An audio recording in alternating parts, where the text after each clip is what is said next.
올해는 바다를 메워 건설하는 국내 유일한 해상공항을 만들기 위해 바다와 땅에서 예, 공사가 안녕하십니까. 한창입니다. 2025년에 첫 하늘길이 열리게 되면 울릉 군민이 오늘 이 그토록 시간에도 염원하던 꿈과 소망이 40년 만에 이루어지는 셈인데요. 공사를 시작한 이후부터 현재까지 14% 이상의 공정률을 보이고 있다고. 예, 여러분 반갑습니다. 오늘 이 시간에도 여러분과 같이 부의 인문학 강의 2장을 시작할 수 있도록 하겠습니다. 요즘 제가 굉장히 부에 관련된 책을 많이 사고 또 시간이 날 때마다 읽고 있습니다. 읽으면 읽을수록 어떤 생각과 어떤 느낌이 드냐면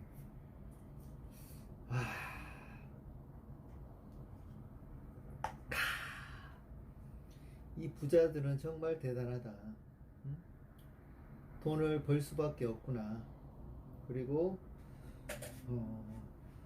그 방법들을 예전에는 가르쳐 주지 않았지만 이제는 책과 유튜브를 통해서 공유하고 있구나. 굉장히 부자들이 이타적이다.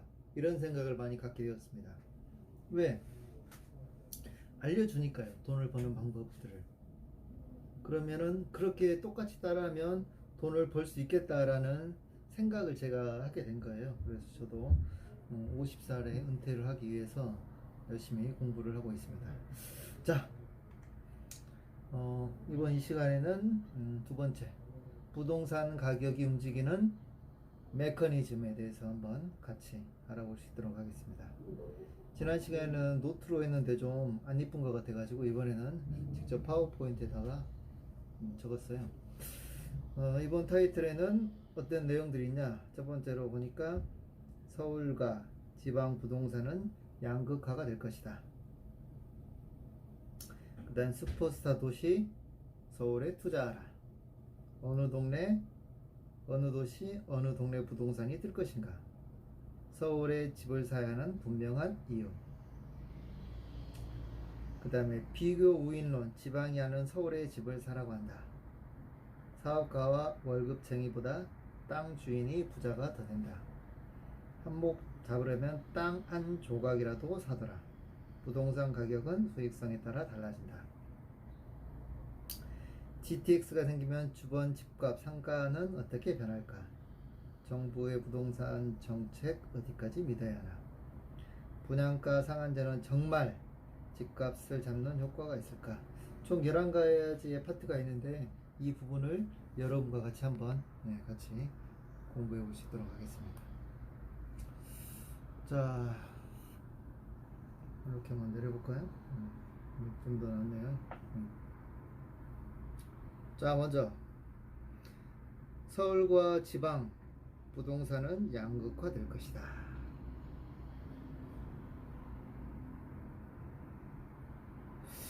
왜 세상은 평등하지 않은 걸까? 왜 부자들만 돈을 벌고 가난한 사람들은 계속 가난하실까? 왜 세상은 평등하지 않을까요? 자, 보시면 이 인터넷 혁명과 전자상거래 기술의 발달은 세계화를 더욱더 가속화시켰습니다.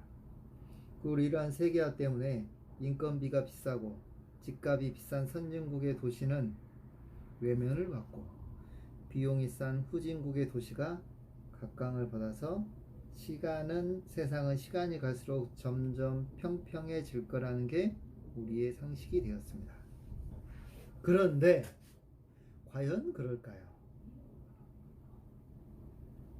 과연 그럴까? 직업의 지리학 저자 엔리코 모레티는 No 아니라고 합니다. 미국의 실리콘밸리 IT 기업은 기술 연봉이나 집값이 인도 IT 기술자에 비해 엄청 비싸도 미국의 IT 기업은 인도로 가지 않습니다. 왜 그럴까요? 이 세계화가 적용되는 분야가 있고 적용되지 않는 분야가 있습니다. 이 제조업 공장, 오타가 좀 많습니다. 이해하십시오. 제조업 공장은 미국에서 한국으로, 다시 한국에서 중국으로, 중국에서 또다시 베트남이나 인도로 많이 옮겨가고 있죠. 이 스웨터를 만드는 공장은 인건비가 싸고 전기가 들어오고 땅값이 싼 곳이면 어디든 any 영어가 안 됩니다. 죄송합니다. 어디든 이동을 합니다. 그러나 혁신 기업은 이동을 하지 않습니다. 그럼 이 혁신 기업을 백업하는 세 가지 뭉침의 힘이 있어요.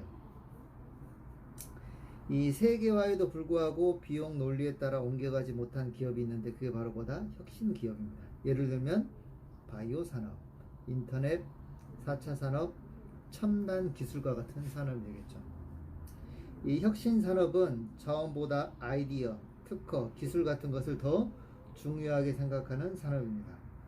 이 혁신 산업인 땅값이 싸고 인건비가 싼 지역으로 옮겨가지 못하는 이유는 이 뭉침의 힘이 있기 때문이다 라고 이야기합니다. 그 뭉침의 힘, 이 세 가지는 무엇이냐? 첫 번째로 풍부한 인재가 있는 곳에서만 혁신 산업은 가능합니다. 이 혁신을 만들어내는 가장 중요한 것은 뭐다? 사람이다. 인재가 있어야 된다 이겁니다. 인재. 어떤 인재? 혁신 산업에 필요한 인재. 그러한 인재는 농촌에 있을까요? 도시에 있을까요? 인터넷에 잘 되는 데가 있을까요? 인터넷이 잘 안 되는 지역이 있을까요? 사람이 많은 곳에 있을까요? 사람이 없는 곳에 있을까요? 안전한 도시에 있을까요? 위험한 도시에 있을까요? 자녀 교육이 좋은 곳에 있을까요? 자녀 교육이 안 좋은 곳에 있을까요? 네. 다 똑같은 맥락입니다. 이 사람, 인재가 있어야 된다 이겁니다. 두 번째, 혁신산업은 인재들 간의 지식 전파가 중요하기 때문에 후진국으로 옮겨갈 수가 없다. 이 인재들 간의 지식 전파가 중요하다 이겁니다. 후진국은 지식 전파, 지식의 양과 질이 낮죠. 그러나 선진국은 많습니다. 이 혁신적인 아이디어와 창조적인 아이디어는 역량 있는 인재들이 한데 모여 서로 자극을 받을 때 더 잘 생겨납니다. 회의할 때, 차 마실 때, 밥을 먹다가 서로 자기들이 이야기를 하죠. 이거 불편해. 이거 어떻게 좀 고쳤으면 쓰겠는데. 이런 순간에 또 번뜩이는 아이디어가 생긴다 이거죠. 왜? 같은 정보와 같은 생각을 가지고 있으니까. 혁신 기업을 지원하는 인프라가 중요하다. 혁신 산업이 잘 돌아가기 위해서는 인터넷, 통신, 글로벌 정보와 세계적 연구 흐름에 빠르게 접근할 수 있어야 된다. 그러죠. 정보가 빠르게 흡수되고 또 인터넷, 통신이 빠르게, 인터넷이 느려요. 영화 하나 다운받으려고 하고 안 돼요. 그런 데서. 그래서 혁신 기업은 뭐다? 이 세 가지. 인재가 있어야 되고 인재들 간의 지식 전파가 중요하고 이 혁신 기업을 지원하는 인프라가 중요하다. 자, 두 번째. 미국의 제조업 중심 도시가 몰락한 이유. 이 기술 혁신은 자동화로 노동자의 비율을 줄어들게 하죠. 반면에 미국의 서부 해안과 동부 해안은 성장 발전을 거듭하고 있습니다. 서부 해안은 IT 기업이 모여 있고 바이오 기업 같은 혁신 기업이 모여 있습니다. 동부 해안에는 금융회사와 패션 업계 같은 선진 기업이 몰려 있습니다. 이 기술 혁신과 세계화는 선진국의 제조업의 몰락을 가져왔지만 IT 기업과 바이오 기업, 금융, 패션 같은 혁신 업종은 비약적인 발전의 발판을 만들어 주었습니다. 그리고 이 인적 자원은 왜 특정 지역과 도시에 몰려들게 되는가? 첫 번째는 뭐다? 우연이다. 어떤 천재급 인재가 우연히 시애틀이나 샌디에고에서 IT와 바이오 산업을 시작했는데 그를 보고 다른 인재들이 와서 합수하니 그곳이 인재가 많아졌다. 인재다. 두 번째, 인재는 뭉치면 새로운 아이디어나 혁신이 생겨나기 쉽다. 인재들은 다른 인재에게서 배우고 아이디어를 얻는데 주저함이 없다. 셋째, 해당 지역으로 인재들이 살고 싶은 도지인 경우가 많다. 일자리를 쉽게 구할 수 있고 기후가 좋고 맛있는 레스토랑이 많고 IQ가 좋고 짝을 만나기가 쉽다. 이 저자는 계속 책을 읽어보면 짝을 굉장히 많이 얘기해요. 짝, 애인, 결혼 상대자, 이걸 굉장히 많이 지금 강조를 하고 있더라고요. 결혼한 걸로 알고 있는데 애인을 지금 구하고 있나 어찌나 모르겠는데 아무튼 굉장히 짝을 많이 강조하고 있습니다. 농담이고요. 저자가 이거 보면 안 되는데 볼 일도 없겠지만. 예. 자, 그 다음에 한국의 부동산 투자와 관련된 통찰은 무엇인가? 자, 이제 중요하죠. 우리나라 부동산을 어떻게 바라보는가, 이 저자가. 자, 봐볼까요? 첫째, 제조업 중심의 지방도시는 쇠퇴할 가능성이 높아 부동산 투자에 주의가 필요하다. 창원, 거제, 이런 거. 서울 판교는 IT, 금융, 바이오, 엔터테인먼트 혁신 기업이 자리 잡아 향후 부동산 전망이 좋다. 서울 판교, 네, 집이나 건물 사야 됩니다.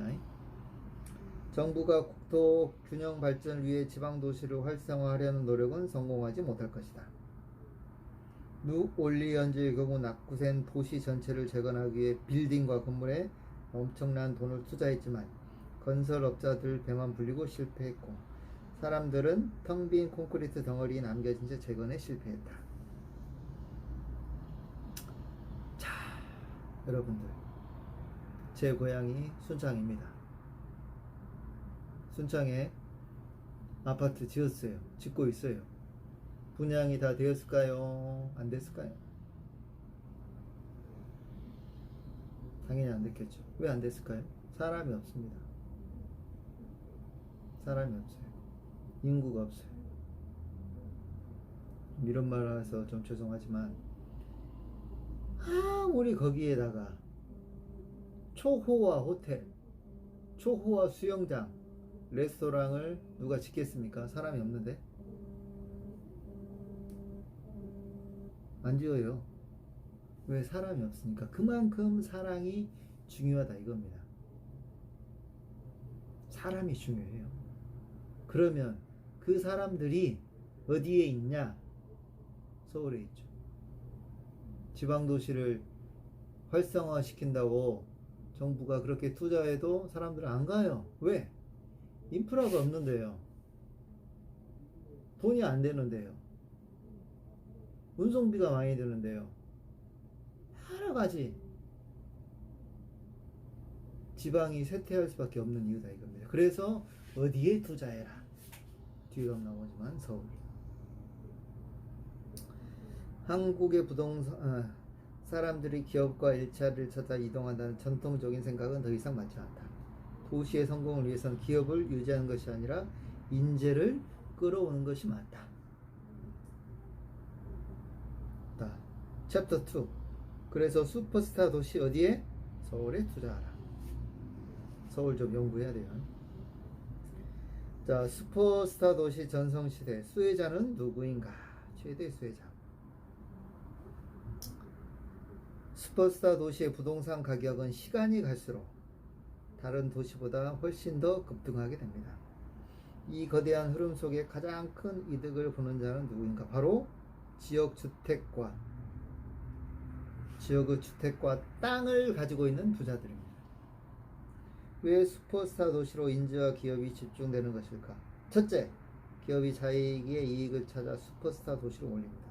둘째, 인재가 슈퍼스타 도시로 몰립니다. 혁신 산업은 자원보다 아이디어, 특히 특허, 기술 같은 것이 더 중요한 산업이죠. 혁신 산업이 땅값이 싸고 인건비가 싼 지역으로 옮겨가지 못하는 이유는 무엇일까? 그 이유는 바로 뭉침의 힘이 있기 때문이다. 뭐예요? 그랬죠. 그러면 어느 도시, 어느 동네 부동산이 뜰 것인가? 이 도시의 승리의 말 속에 숨겨진 뜻, 도시의 진정한 힘은 사람으로부터 나옵니다.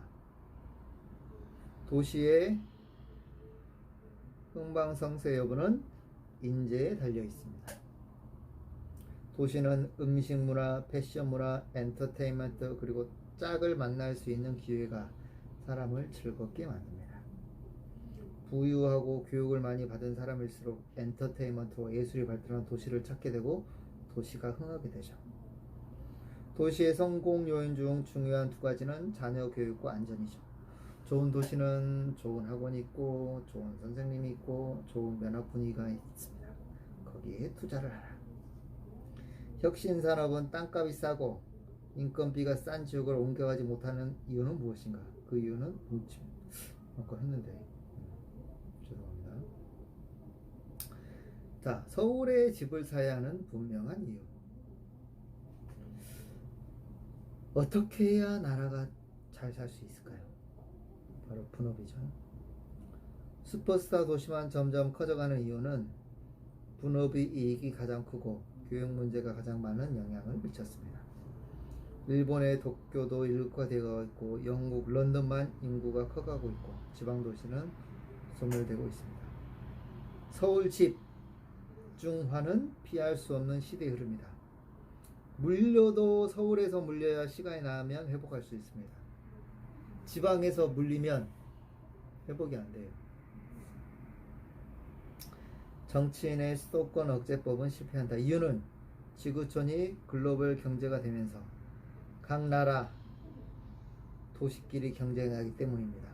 도시 경쟁력이 바로 국가 경쟁력이고 프랑크푸르트, 홍콩, 뉴욕, 런던이 서로 최고의 금융 도시가 되려고 서로 도시들끼리 경쟁을 하고 있죠. 비교 우위로는 지방이 아닌 서울의 집을 사려고 한다. 자, 리카도라는 경제학자가 있는데 비교 우위론을 주장했죠. 이 비교 우위론이라는 것은 뭐냐면 자유무역과 세계화를 추구하여 점점 더 풍요로운 세상이 되어가고 있습니다. 그래서 이 풍요로운 세상이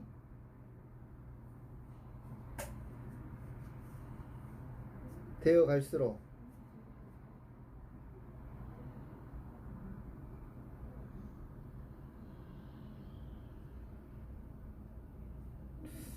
비교 우위론이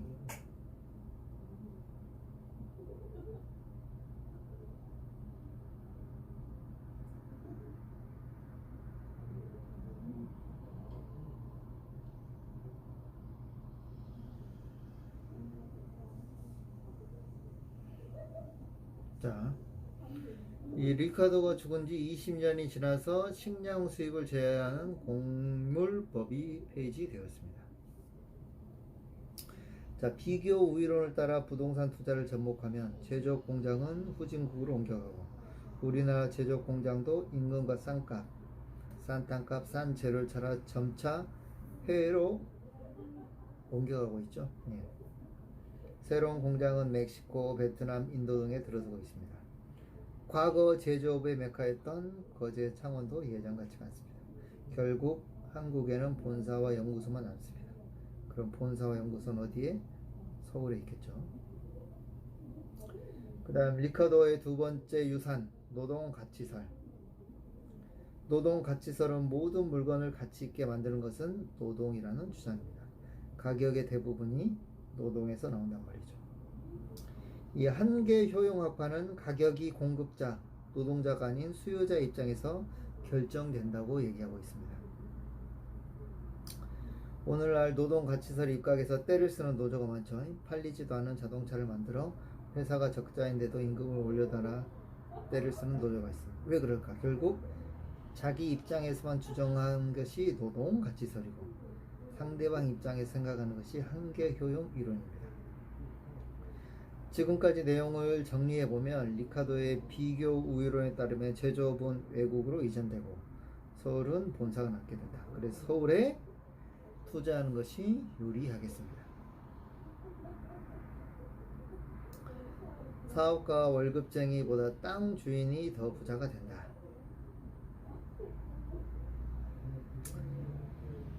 차액지대로 척박한 땅을 경작하게 될수록 비옥한 땅을 가진 지주는 더 많은 돈을 벌 수 있다는 것이 차액지대론의 핵심입니다. 인구가 늘고 경작지가 늘어날수록 농업 자본가의 수입이 늘어나는 것보다 지주의 수입이 더 많이 늘어나면 농부, 노동자의 수입이 그냥 먹고 사는데 그친다. 최종 승자는 땅 주인이 되는 것입니다. 인구가 늘어날수록 차액지대는 늘고 비옥한 땅 주인은 더 부자가 됩니다. 결국 인구가 늘어나는 곳에 비옥한 부동산을 사야 됩니다. 비옥한 중심 땅은 어디일까요? 바로 서울, 강남. 이 차액지대로는 서울에 똑똑한 집 한 채 가진 사람이 평범한 월급쟁이가 평생 모아 번 것보다 더 많이 벌 수도 있다는 이야기가 되겠습니다. 한몫 잡으려면 땅 한 조각이라도 사더라. 경제가 성장해도 빈곤이 사라지지 않는 이유는 바로 땅값 때문입니다. 세상의 모든 땅값은 상승하죠. 유일하게 오르는 것은 땅값입니다. 임금과 부동산은 떨어질 수도 있죠. 그러나 땅값은 떨어지지 않습니다. 그래서 한몫 잡으려면 뭐냐? 땅 한 조각이라도 사라. 이 사업가의 조언대로 땅만 사두면 더 이상 일할 필요도 없다. 아무리 일을 안 해도 땅을 쥐고 있으면 10년 뒤 그는 분명히 대저택에 살고 있을 것이다. 인구가 늘어날수록 차액지대는 늘어나고 비옥한 땅 주인은 더 부자가 된다. 결국 인구가 늘어나는 곳에 비옥한 부동산을 사야 된다. 비옥한 중립땅은 어딜까? 중심지 땅. 바로 서울 강남이다. 차액지대로는 서울에 똑똑한 집 한 채 가진 사람이 그것은 들었죠. 부동산 가격은 수익성에 따라 달라진다. 아이고,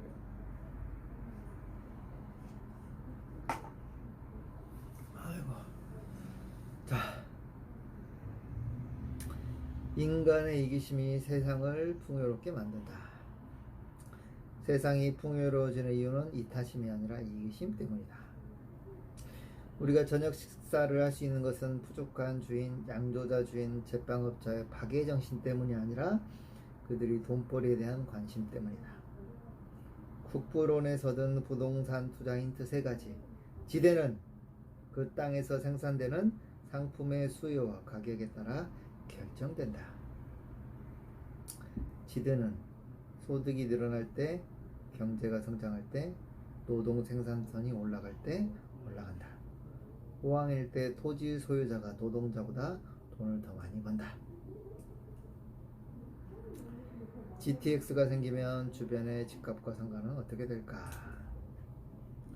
도로 개통 효과의 가능성과 함께 수도권에 GTX가 개통하면 부동산에 어떤 영향을 줄까? 두 지역의 차이를 줄이겠죠. 서울 집값과 동탄, 파주, 운정의 집값 차이가 줄어들겠죠. 동탄과 파주, 운정 지역에 그동안 독점적 지위를 가졌던 상가는 서울과 경쟁하게 되므로 독점적 지위가 약화된다. 예를 들면 동탄과 파주 지역의 병원, 치과, 백화점이 지역 내 독점권을 영위했지만 GTX 개통으로 타격을 받을 수가 있다.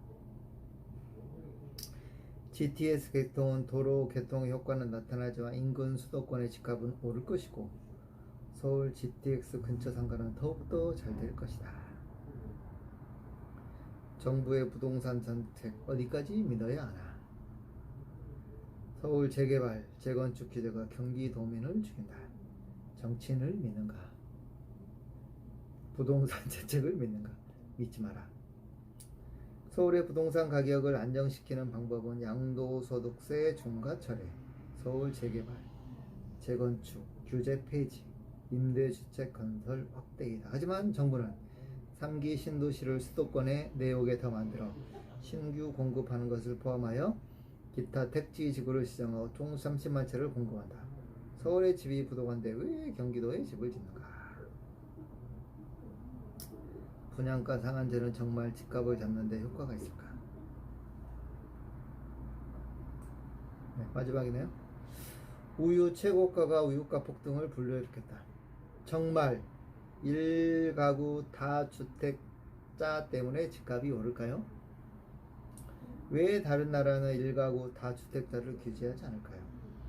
이 주택을 공급하는 사람은 건설회가 아니라 집을 사는 1가구 다주택자가 됩니다. 집을 사는 사람이 있어야 주택 공급이 늘어나겠죠. 다주택자가 서로 경쟁할수록 전세가와 집값이 늘어납니다. 결국 1가구 다주택자 때문에 국가 전체적으로 주택의 공급이 늘어 주택 가격이 안정되고 무주택자도 좀 더 유리한 조건에서 전세로 살 수 있습니다. 정치인은 왜 분양가 상한제를 하려고 할까? 경제 원리에 무지한 투표자 표를 얻기 위함이다. 그 이상도 기하도 아니다. 자, 여러분, 오늘 이 시간에도 부동산 이 움직이는 메커니즘에 대해서 공부를 했습니다. 아무튼 돈을 번다는 것 쉽지는 않을 것 같습니다. 그러나 반드시 답은 있는 것 같습니다. 공부를 하면 할수록. 그래서 내 그릇이 1억짜리를 담을 그릇인가 10억짜리, 100억짜리, 1000억을 담을 그릇인가는 그만큼 공부하는 양에 따라 달려있지 않나 이렇게 생각이 됩니다. 아무튼 여러분들도 포기하지 마시고요. 네. 돈에 대해서 공부하십시오. 자본가가 되십시오. 화이팅입니다.